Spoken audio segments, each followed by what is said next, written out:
The following podcast contains mature language and discussions that are not suitable for younger audiences. The opinions voiced in this podcast are our own. We are not experts on the topic we present, but have conducted our own research. The content in this episode specifically is gruesome and disturbing in nature and may trigger some listeners. If you are uncomfortable with these discussions, then this episode might not be for you. Listener discretion is advised. During the 1970s, the cities of London and Guelph, Ontario were plagued by a series of strange and horrifying murders. One woman was found to have been killed in her apartment, but police were not able to find any signs of forced entry or even a struggle. Not long after, another woman was murdered in her apartment in an almost identical way. And then another. The police began to suspect a serial killer was in their midst. He was dubbed by the media as the Bedroom Strangler.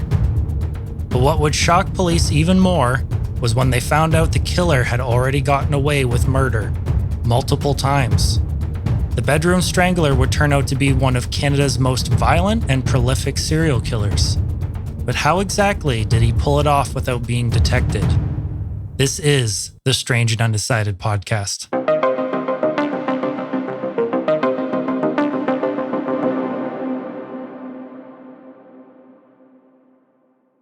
Hello and welcome back to the Strange and Undecided podcast. I'm your host, Jarrett. This week, we're looking at a serial killer case coming out of Guelph in London, Ontario. Without further ado, let's begin the case.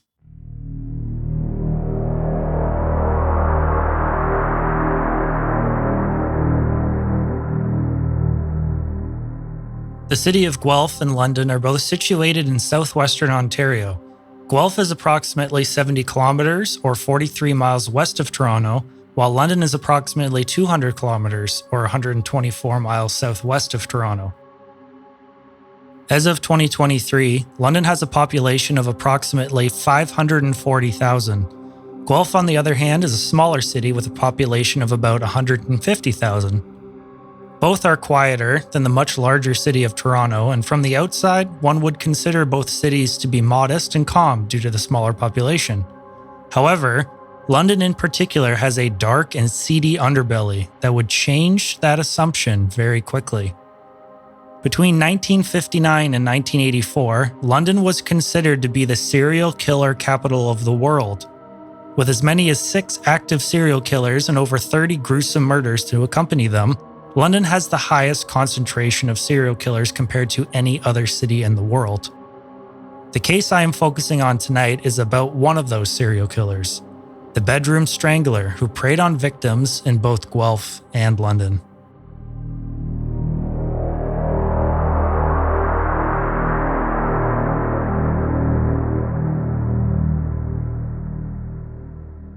It was December 30th, 1974, and for 23-year-old Diane Beats of Guelph, this was the best day of her life. Her boyfriend, Jim Britton, who she had been in a relationship with for over a year now, got down on one knee and proposed to her. She exclaimed yes, and they decided the wedding would be in May. The couple's excitement and joy wouldn't last long, and they would never have their wedding. The next day, on December 31st, at around 6:15 a.m., Jim left Diane's basement apartment, which was located in a small building on Drew Street. He left to go to work in Mississauga for the day, but would be coming home later to pick up Diane, as they had plans to go to a New Year's Eve party that evening. Diane was on vacation during this time and intended to get some chores finished. When Jim returned to Diane's apartment, he walked in and knew something wasn't right.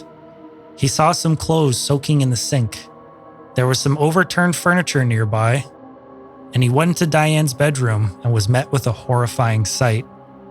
Diane was laying on the bed covered with a pile of blankets. Her arms had been bound behind her by pantyhose, and her bra was tied around her neck. She had been strangled to death. When the Guelph police arrived, they were unable to find any evidence of forced entry or even a struggle aside from the overturned furniture, which wasn't damaged. They checked to see if anything was missing from the apartment, but all of the valuables were accounted for. Robbery was not the intention here. Upon arrival, police also found one of Diane's slippers just outside her apartment door. This indicated that she may have answered a knock at her door, and when she opened it, she was immediately attacked. Police went door to door asking tenants if they heard or saw anything that was odd or alarming. They all said the same thing. They heard and saw nothing. Police talked with the building superintendent, who told them late the previous night there was a brown Buick idling on the street for a long period of time.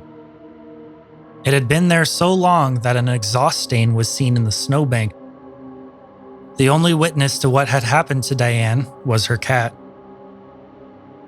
Based on the fact that there was no obvious struggle, nor was there any sign of forced entry, Police Chief Robert McCarran theorized that Diane might have known who it was that attacked her, maybe even a former boyfriend. There was also the possibility that she was just taken by surprise. What puzzled police the most was that they found out Diane had been sent flowers a few days before she was murdered. The sender? Nobody knows. Perhaps it was the killer. At the medical examiner's office, Diane's autopsy was completed. The time of death was determined to have been around 2 p.m. This was very odd, as most killers would commit their crimes under the cover of darkness and not in the middle of the day. The medical examiner found a few bruises on her body and evidence that Diane had been sexually assaulted post-mortem or after death. Police had poured a lot of manpower and resources into the case, where they questioned more than 200 people.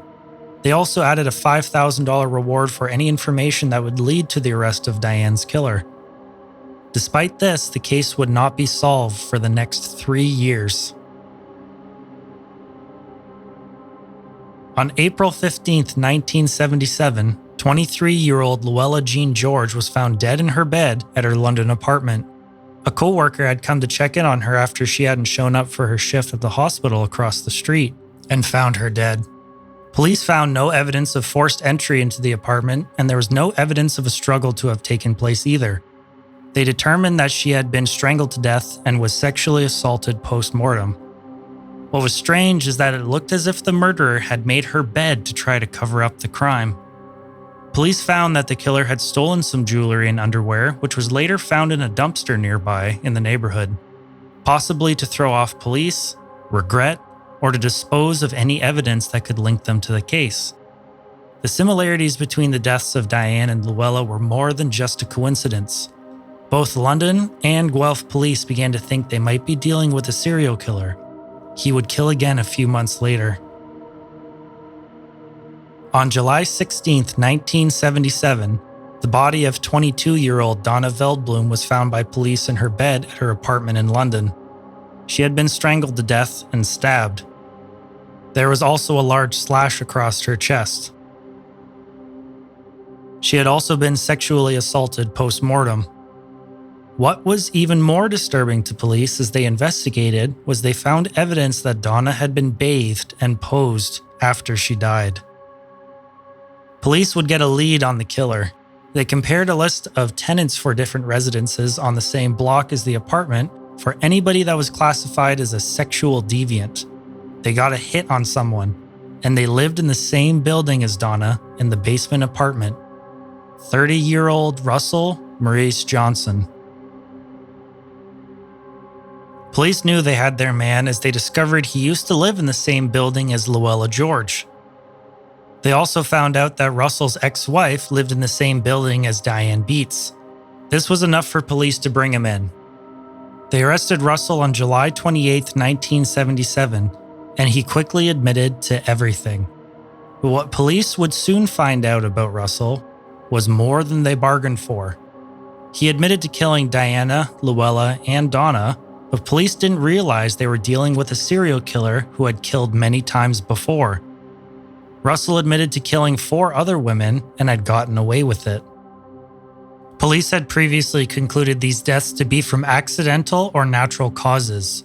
They began to dig deeper into the self-admitted serial killer and would discover just how monstrous Russell Johnson actually was.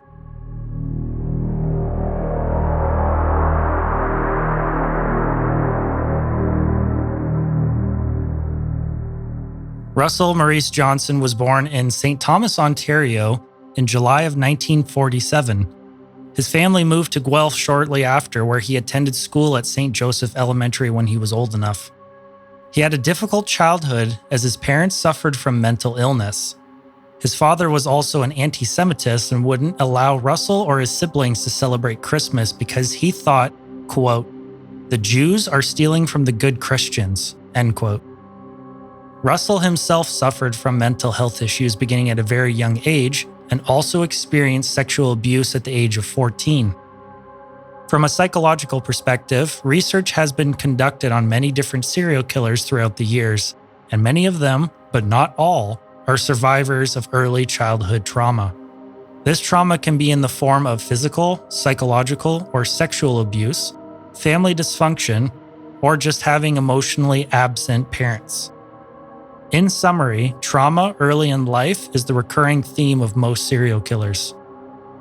As Russell grew up, he began to realize that he wasn't normal and something was wrong based on his deepest and darkest desires. He was a compulsive hand washer and covered his hands in Vaseline and squeezed them into latex gloves on a daily basis. He was also a meticulously clean person, but there was more than just that. In 1969, he voluntarily admitted himself to the London Psychiatric Hospital for treatment. He was subsequently diagnosed as a sexual deviant. The psychiatrist helping him at the hospital was aware that he was sexually deviant, but there seems to have been nothing done about it and his treatment didn't work. Russell would go on to say to police later that if he would have received proper medical treatment, he wouldn't have killed the women that he did. He was allowed to sign himself out and leave not long after his diagnosis, and he would begin terrorizing the cities of London and Guelph. In a professional sense, Russell was an automotive clerk. He was described as being good-looking and having a perfect physique. This was due to the fact that he was also a bodybuilder and would go to the gym quite frequently. This is an important fact as Russell used his strength to his advantage when he committed his crimes. When police first arrested Russell, they weren't sure how he was able to have attacked his victims and leave no evidence behind. The doors of the women's apartments had been locked from the inside and there was no sign of forced entry or even a struggle. Russell told them he would use his strength to scale the outside of buildings and enter the apartments through open windows or doors. He would even go up as high as 15 stories. He described one time that he went all the way up to the 15th floor of a building just to find the door locked, and he climbed back down.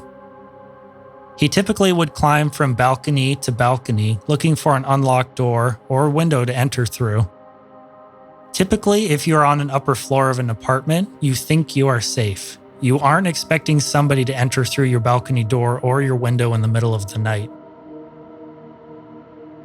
Russell also talked about a time in which he had buzzed a woman's apartment and told her that he needed to come up and he was a police officer.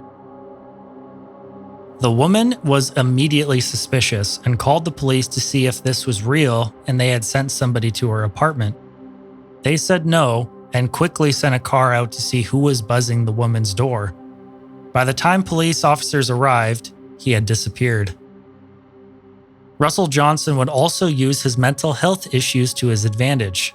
Like I mentioned before, he was a meticulously clean person and a compulsive hand washer. When he committed his crimes, he would clean up after he attacked them. He told police that he found dirty dishes in one victim's sink and cleaned them. Another time, he tidied their apartment and made their bed before leaving. It was starting to make sense now. Russell, being the compulsively clean person that he was, would clean up the crime scenes before leaving.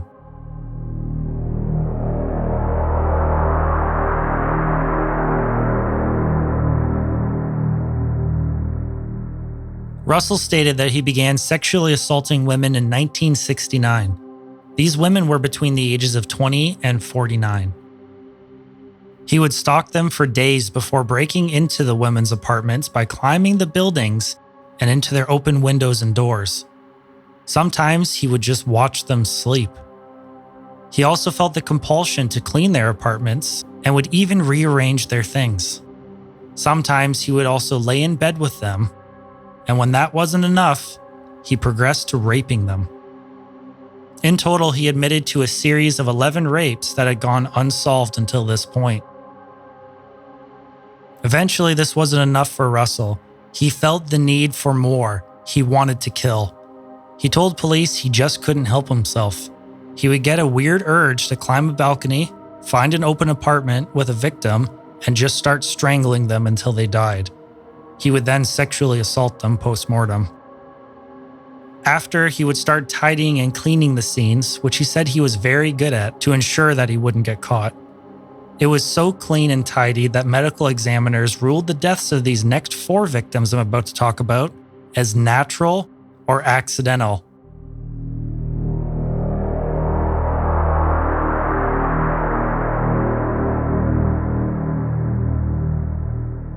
The first murder he claims to have committed was a 20-year-old student named Mary Catherine Hicks on October 19, 1973 in London. She was found dead in her bed in a normal sleeping position with a pillow partially covering her face. This pillow was deemed as not suspicious. There were no signs of violence or trauma to any parts of her body, and therefore her death was attributed to suffocation due to an allergic reaction to the medication she was taking. When Russell talked about this murder, he said he broke into her home and watched her sleep for quite some time before he killed her. He then posed her body in a natural sleeping position. 1 month later, on November 30th, 1973, 42-year-old Alice Jane Ralston was found dead in her apartment at 50 Mercer Street in Guelph. Once again, there were no signs of violence or trauma on her body. However, the medical examiner attributed her death to hardened arteries. On March 4th, 1974, 27-year-old Eleanor Diane Hartwick was found dead in her apartment in London. With no signs of violence or trauma to the body, her death, just like Mary Hicks, was also attributed to an allergic reaction to prescription drugs. For this murder, Russell went to great lengths to clean the scene. He even posed her with a book in her hand as if she had simply fallen asleep in bed. 49-year-old Doris Ethel Brown, also known as Dottie, had divorced her husband of 30 years and was living with her children in an apartment on Edinburgh Road in Guelph. On August 8, 1974, Dottie's body was discovered by one of her children who immediately knew something was wrong. She was found in bed and her blankets were tucked up under her chin. She was found to have blood in her throat and rectum, as well as having some minor abrasions on the back of her body. Medical examiners attributed Dottie's death to pulmonary edema, which is fluid in the lungs, and they even ended up not calling police to investigate the death. For the murder of Dottie, Russell had begun changing his behavior, but police still didn't recognize that this was a murder. His attacks were becoming more violent, as we saw with the murders of Diane Beats, Luella George, and Donna Veldblum. His last murder, he slashed open his victim's chest. When asked why, he said that he wanted to crawl inside her to feel safe. He was not as careful as he was before and stopped covering his tracks. This would ultimately lead to his undoing. Some of you might be thinking to yourself, maybe he just wants to get caught. He already admitted himself to a psychiatric hospital, so he knows something's wrong. Maybe he wants someone to catch him at this point because he can't stop himself from killing. But did he want to get caught? The Federal Bureau of Investigation, or the FBI's Behavioral Analysis Unit, published a report stating the following, quote, "As serial killers continue to offend without being captured, they can become empowered, feeling they will never be identified. As the series continues, the killers may begin to take shortcuts when committing their crimes. This often causes the killers to take more chances, leading to identification by law enforcement. It is not that the serial killers want to get caught, they feel they can't get caught." End quote. Russell was most likely in this category as he committed his first 4 murders and they were all ruled as accidental or natural deaths. In his subsequent victims, he seemed to be pushing the boundary and seeing what he could get away with. Who knows how many people Russell might have killed if he wasn't arrested. He probably never would have stopped. At the time of Russell's arrest, the investigation into these murders was the largest in London's history, and it would end up being the costliest in Ontario at $30,000, which was a lot of money back then.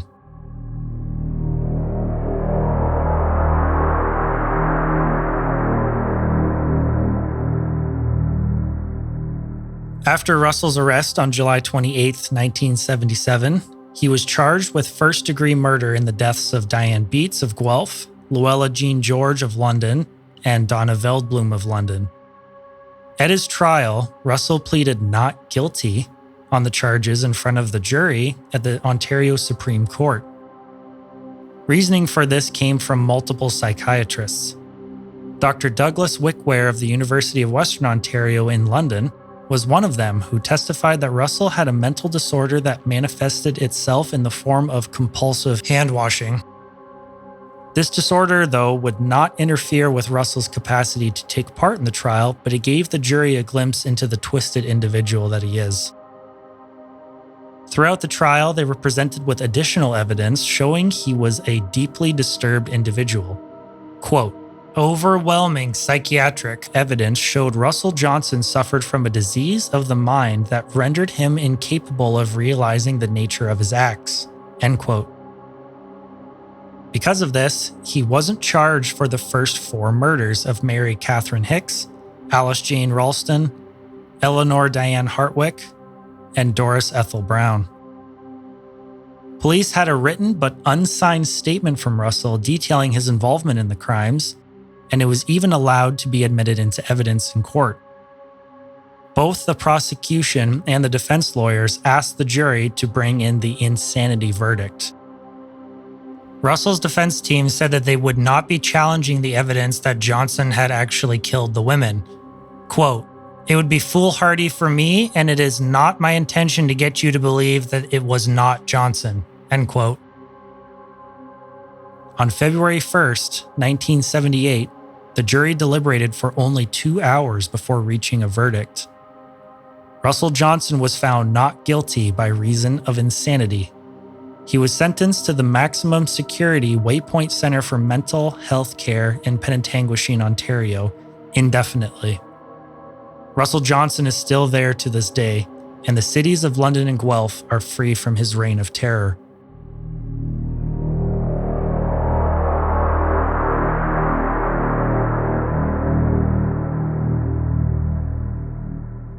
Based on his condition and part of his treatment, he was chemically castrated with a drug called Lupron starting in 2005.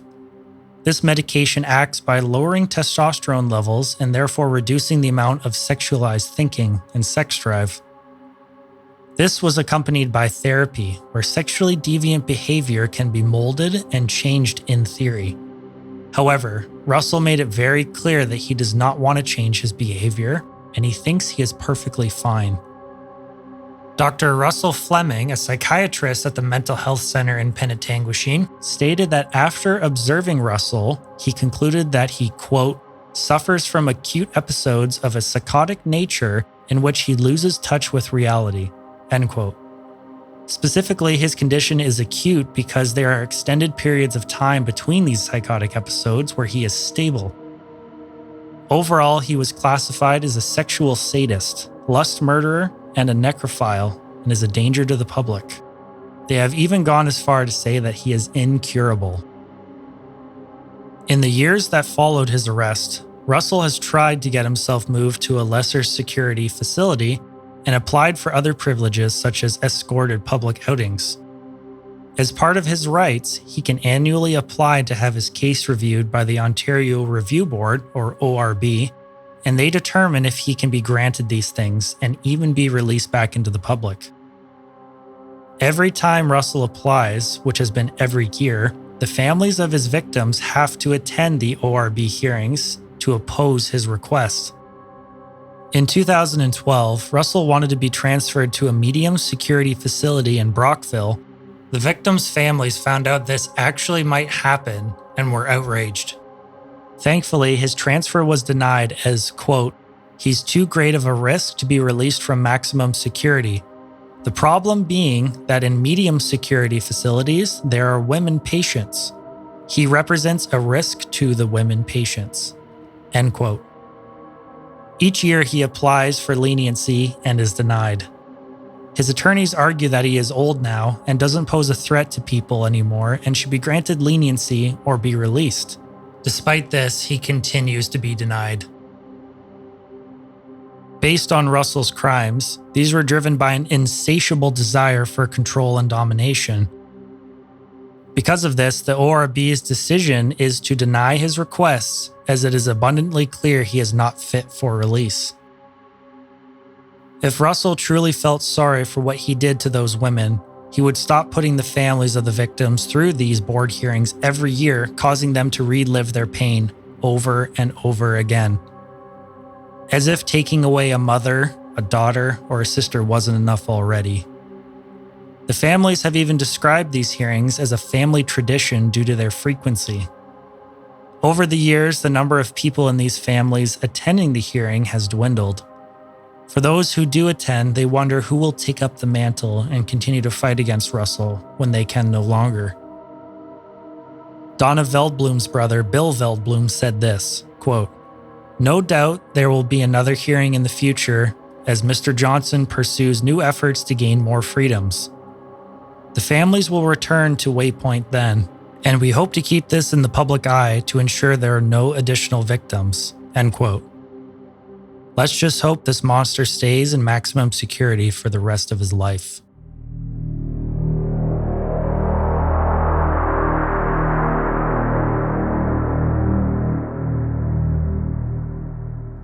All right, so that's going to end the show for the night. Wherever you're listening from, whether it's YouTube or your favorite podcasting app, like, subscribe, and comment, and let us know what your thoughts are about the episode.